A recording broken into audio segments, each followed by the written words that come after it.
Hi, my name is Jay Hansen, and welcome to the Jay Hansen Ministries YouTube channel. This is our daily Bible study. We call this Bible study Plugging into the Kingdom, and we are in the book of Psalms. We're doing a psalm a day, and today we happen to be in Psalm 8. Psalm 8. While you're turning to Psalm 8, I just want to encourage you that if you enjoy this Bible study, please subscribe to our channel. Please like and share our videos. And then also click the little bell notification down at the bottom of the page. And you'll be made aware when new content becomes available. Well, get your Bibles open to Psalm chapter 8. And as you are, I'm going to open with a word of prayer. Lord, I thank you for your word. I thank you that we have victory as a result of your word being alive in us. We receive with meekness the engrafted word which saves our souls. We open our eyes, we open our ears, and we open our hearts to receive your word today, that we may walk in the light of it. And we thank you for the ministry of the Holy Spirit, who is our teacher, our helper, and our guide. Thank you, Lord. In Jesus' name, amen. Well, praise God. Let's get started. Psalm chapter 8. Psalm chapter 8.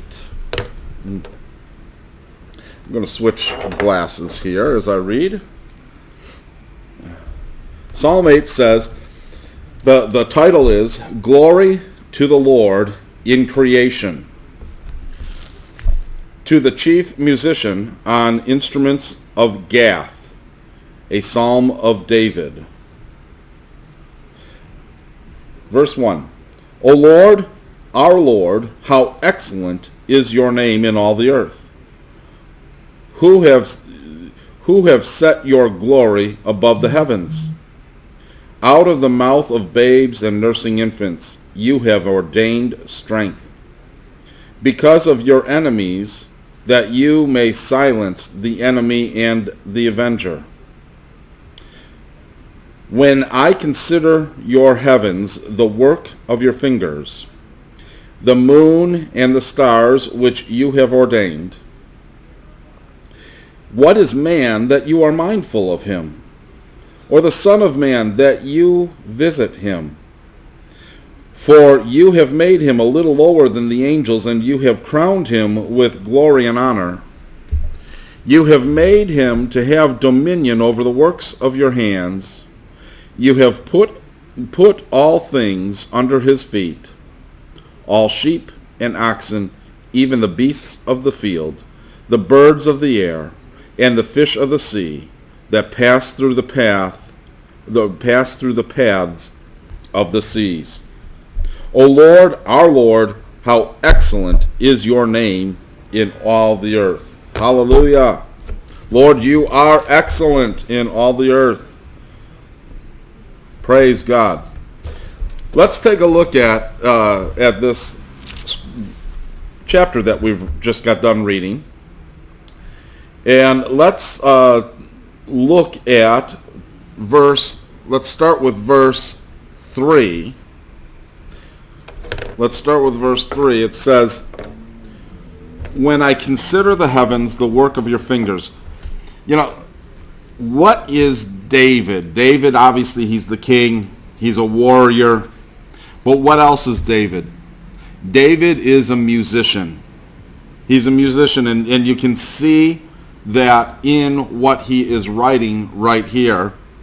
It says, when I consider your heavens, the works of your fingers. The works of your fingers.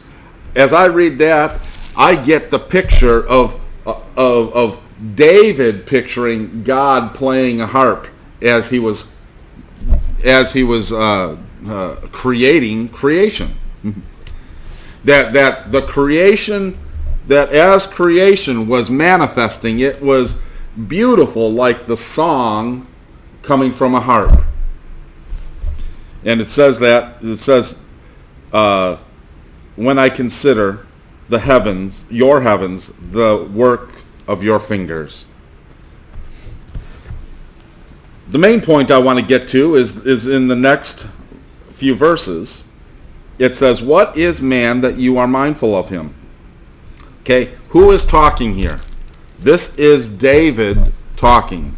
And David is a man, right? Okay, this is David talking, and he's questioning God, not from a perspective of, Lord, you're dense, you're dumb, you're stupid for doing this, but in awe. He's questioning God in awe. What is man that you are mindful of him? And the Son of Man that you visit him. You have made him, who? Who's the him? Man. You have made him a little lower than the angels. And you have crowned him, who? Who's the him? Man. You have crowned him with glory and honor.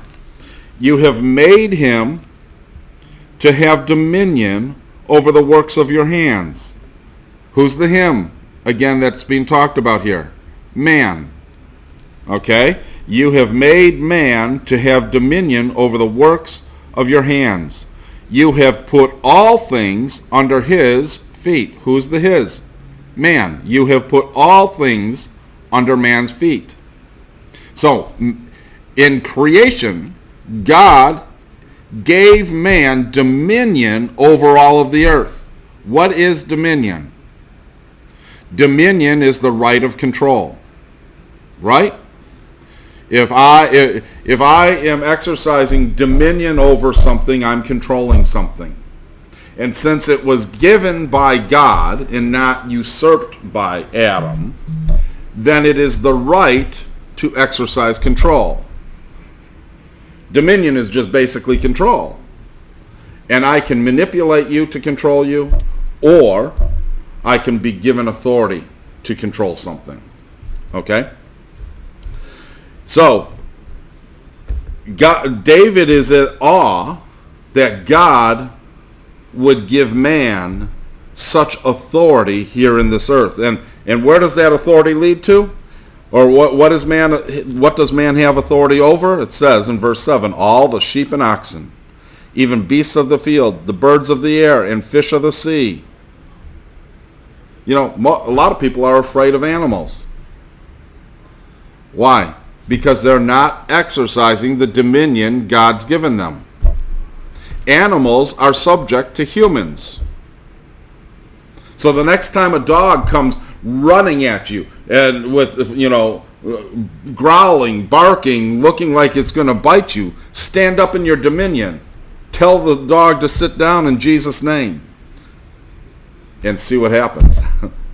You're going to see God work a mighty work. So let's take a look at this verse. Let's take a look at this verse a little deeper. And this verse is quoted again in the book of Hebrews. So let's go over to the book of Hebrews and see what it has to say in Hebrews concerning this very same passage. Hebrews chapter 2.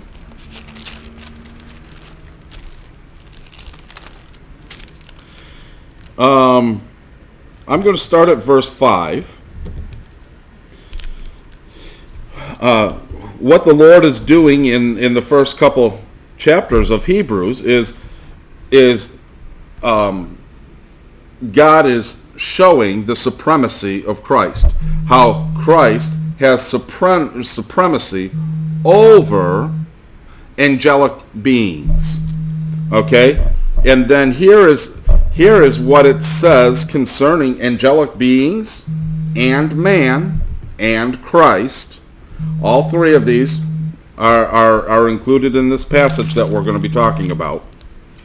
In Hebrews chapter 2, verse 5, it says, For God has not put the world to come of which we speak in subject to angels, but one testifies in a certain place, What is man that you are mindful of him, or the Son of Man that you take care of him?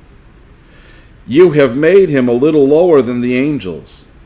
You have crowned him with glory and honor, and set him over the works of your hands, and have put all things in subjection under his feet. For in that he put all things in subjection under him, he left nothing that is not put under him.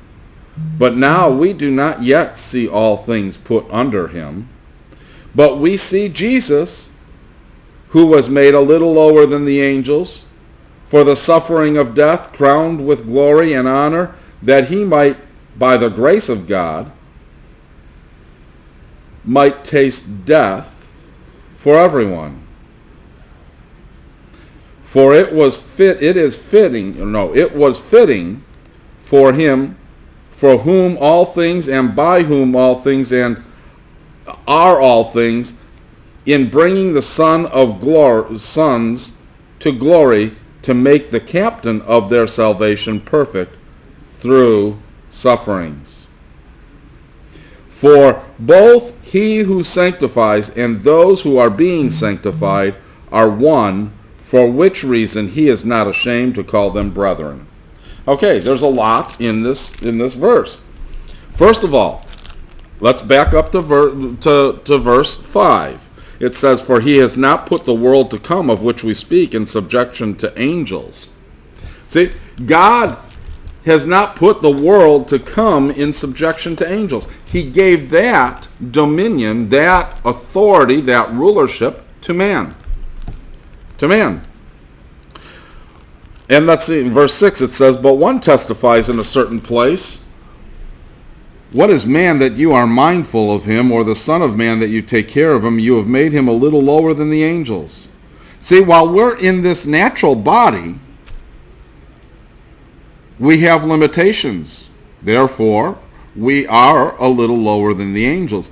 But when we receive our glorified body, when we enter into the next phase of eternity, because eternity is always, right? So we are in eternity today. But when we enter into that next phase of eternity, we will have a glorified body. And at that time, we are going to be rulers of the world to come, according to this verse. And we will no longer be a little lower than angels, but angels will be in subjection to us. I could take you to different Bible verses, but that's going to take me down a rabbit trail that I don't want to go to at this point. And I'm finishing verse 7, and you have set him over the works of your hands, and you have put all things in subjection under his feet. Okay? If you have, in your Bible, when it talks about Jesus, or talks about God the Father, or talks about the Holy Spirit, and it uses the word he, him, his, are your he, his, him capitalized? If you have a King James, it may not be. But if you have a New King James, if you have an NIV, or any other newer Bible, newer version, you're going to see the references of God to God, even the word you, is capitalized to give honor and give respect to God. And also, as a reader, it helps us understand the context. Okay, so as I read this, in the second half of verse 7, well, even in the first, let's just start at the beginning of verse 7. You have made him. The him is lowercase, not capital case. Okay? And then in the second half of the verse, it says, you have crowned him with glory and honor. Again, the him is lowercase, not capitalized. And set him over the works of your hands, lowercase. You have put all things in subjection under his feet, lowercase. So this is talking about man. This is not talking about God. This is not talking about Christ. This is talking about man. Now let's continue reading on. For in that he put all things in subjection under him, he left nothing that is not put under him. Okay, all the hymns are lowercase. The capitalized case is for the word he in reference to God. So the lowercase hymns are referring to man. But now, latter part of verse 8, now we do not yet see all things put under him. We don't see all things under man's feet. We don't see all things submitting in subjection to man. But what do we see? Verse 9. But we do see Jesus, who was made a little lower than angels. Notice that. That is showing us that Christ 100% shared in our humanity. He was 100% man and at the same time 100% God. 100% man and 100% God. I know that we can't understand that because we view an item as one or as two. We can't see this as two but being one. But that is the case. Jesus was 100% man. When he walked this earth, he walked this earth as a man would walk this earth. Only in the authority given to him by God. He did not use his deity. When he did all the miracles that he did not use his deity to do those miracles. He relied on the ministry of the Holy Spirit to do the miracles. If you notice that Jesus didn't do any miracles in his life until after he was baptized in the Jordan River by John. What took place in the Jordan River? He was baptized in water, and then the Bible says that the Spirit of God came down as a dove and rested upon him. He was baptized in the Spirit. Two baptisms taking place simultaneously. Being baptized in water doesn't give anybody any extra power, but being baptized in the Holy Spirit gives you extra power. What does it mean to be baptized in the Holy Spirit? Well, to be baptized in the Holy Spirit means to be submerged with the Holy Spirit. Okay, if you picture a ship that is floating on the water, the ship is in the water. The water only comes up so far up on the hull. But if you were to take and sink that ship, push that ship under the water, and that ship then becomes waterlogged. It has water coming up around the sides. It has water in its core, and then in the hollow area of the hull, it's filled with water as well. That's what the word baptism means. It means to be fully submerged and waterlogged with the Holy Spirit. So, let's get back on these verses here. Verse 9, but we see Jesus, who was made a little lower than the angels, for suffering of death, crowned with glory and honor, that he by the grace of God might taste death for everyone. Okay, so we see Jesus. We don't see all things put under man's subjection, under man's authority, under man's dominion at this point in time. But we see Jesus. What is that inferring?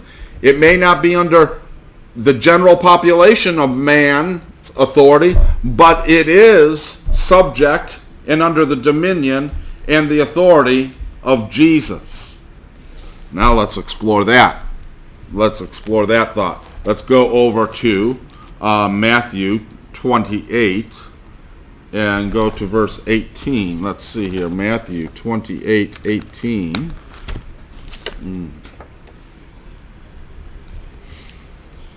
Here's what Jesus has to say. In your Bible, are there red words and there's black words? The red words are the words of Jesus Christ. The black words are anybody else's words. Again, that's just something that the writers of the Bible, the publishers of the Bible, not the writers, the publishers did, to help you with the context, to help you understand, to make it easier for you to grasp what is being said. This is not the way that originally, when they were originally writing the letters that became the Bible, the canon of the Bible, they did not write some in red and some in black. Okay? The publishers did this. Matthew 28:18. And Jesus came and spoke to them, saying, All authority has been given unto me in heaven and earth. Go therefore. I want to stop right there. That's everything we need to see in this area, in this portion. This says that Jesus says, all authority in heaven and earth has been given unto me. Now flip back over to Hebrews chapter 2, and let's look at that. Hebrews chapter 2. I should have kept my finger there. Sorry, I didn't. Hebrews chapter 2, verse 9. Or verse 8, at the end of 8. But we do not see all things put under him, man. But we see Jesus.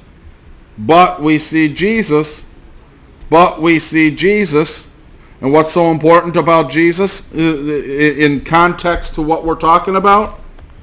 All authority has been given to Jesus, according to Matthew 28:18. All authority.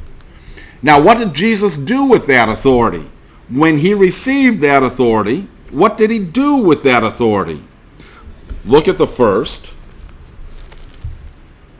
two words in verse 19. Go therefore. Go therefore. Well, what does that mean? How is that proving what Jesus did with the authority that he was given?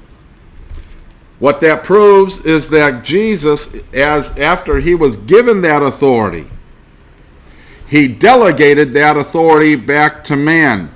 And that man has that authority in Jesus' name. Go therefore. Flip over to, let's look at this same happening. We were in Matthew 28. Mark records the same instance and says it a little differently. Let's take a look at what Mark has to say. Mark 16:15. Mark 16:15. Praise God. Okay, 15 says, And he said to them, Go into the world and preach the gospel to every creature. He who believes and is baptized will be saved, but he who does not believe will be condemned. Okay, there's some denominations that talk about you need to be baptized in order to be saved. Well, according to Jesus' own words, that's not a prerequisite for salvation. What does he say about baptism? It says, He who believes and is baptized will be saved, but he who does not believe will be condemned. See, in order to be baptized, you need to believe and then be baptized. Okay? And as a result of your believing, you are saved. Because look at what happens. If you don't believe, you'll be condemned. It says nothing about baptism. That means the important factor here, or the important item that was mentioned, is the believing. Let's continue on. He who believes and does not, or he who does not believe will be condemned. And these signs will follow those who believe. Remember, what we're talking about here is the authority that Jesus was given at his resurrection. He was given authority. So he said, all authority in heaven and earth has been given to me. Go therefore. So now he has delegated that authority. And we're going to see now in verse 17 what it looks like for a man who has received this delegated authority and understands the authority that has been delegated to him and is walking in that authority. We're going to see what that type of man will look like. Look at And these signs will follow those who believe. In my name they will cast out demons. They will speak in new tongues. They will take up serpents, and if they drink anything deadly, it will by no means hurt them. And they will lay hands on the sick, and they shall recover. Look at this. Verse 17 says, and these signs, what is a sign? What is a sign? In the context of what is being said here, a sign is a proof, right? These proofs will follow those who believe. A sign tells information or gives you information. And here, the signs are laying hands on the sick and seeing them recover, casting out demons. These activities declare something, and that declaration is that Jesus is Lord. Jesus has all authority. Jesus has as a born-again believer, Jesus has given me that authority, and now I am exercising Jesus' authority. See, just like when you go to work and you have a manager, you do your daily tasks to exercise the sphere of authority that your manager has in the company. See, so when you go to work and you do your job, you're exercising the authority that was delegated to your boss, who then is now delegating to you the authority to accomplish the tasks that are your responsibility. And that's exactly what Jesus is saying here, is these signs will follow those who believe. Who are these signs going to follow? Believers. Believers in what? Believers in the fact that Jesus lived a sinless life, died a death on our behalf, and then rose again for our victory. Hallelujah. So let's look at the signs. And these signs will follow those who believe in my name, not in the name of Muhammad, not in the name of themselves, but in the name of Christ. In my name, he says, they will cast out demons. They will speak with new tongues. They will take up serpents. And if they drink anything deadly, it will by no means hurt them. They will lay hands on the sick, and they shall recover. Let's look at that. They will take up serpents, or if they drink anything deadly, it will by no means hurt them. I'm not telling you to take up serpents. I'm not telling you to drink poison. I'm not telling you to do things unwise. But we have just been going through a pandemic, coronavirus. And many people have lost sight of this verse. And many believers have lost sight of this verse.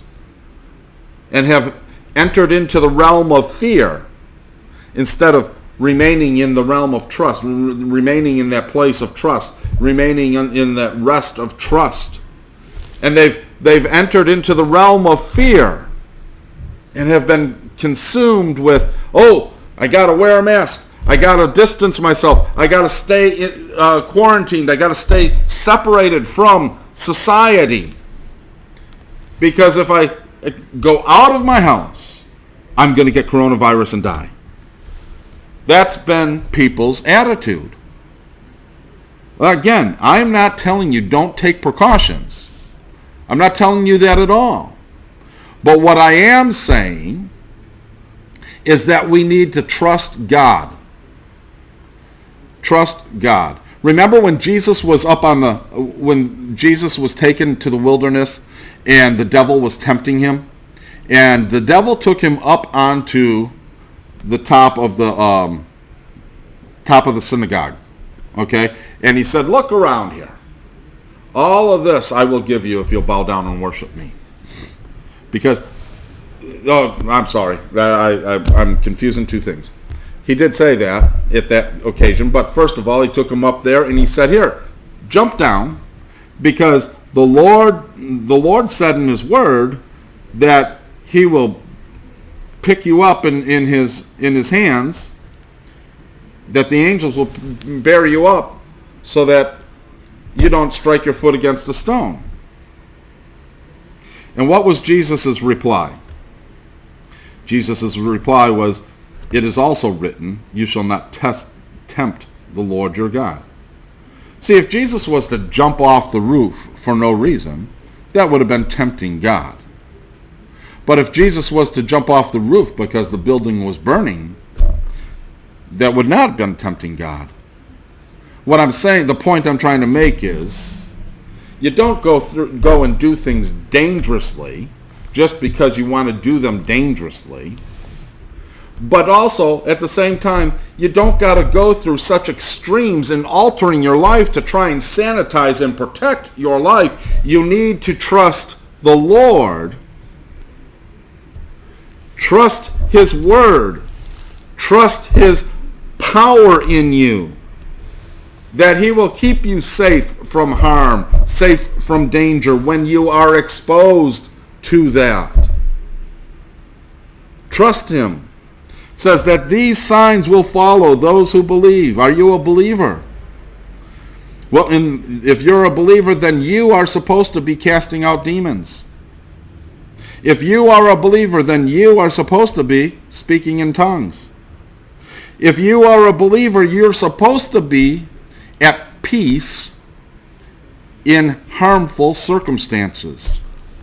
That's what it says here. They will take up serpents, and if they drink anything deadly, it will by no means hurt them.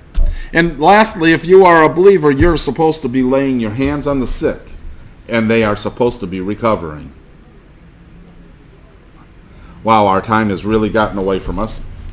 I apologize for that. Let's flip back over to Psalm chapter 4. Or I'm sorry, Psalm chapter 8. And I want to leave you with this. O Lord, our Lord, how excellent is your name in all the earth. The name of the Lord is a strong tower to the believer. Run to him. Find your refuge in him. Don't be like the rest of the world and sit in fear, sit in worry, but let the name of the Lord be a strong tower to you. Let the name of the Lord. Hallelujah. Praise God. If you like these videos, please subscribe to the channel, like them, share them, click the bell reminder, and remember, I love you, God loves you, and Jesus is Lord.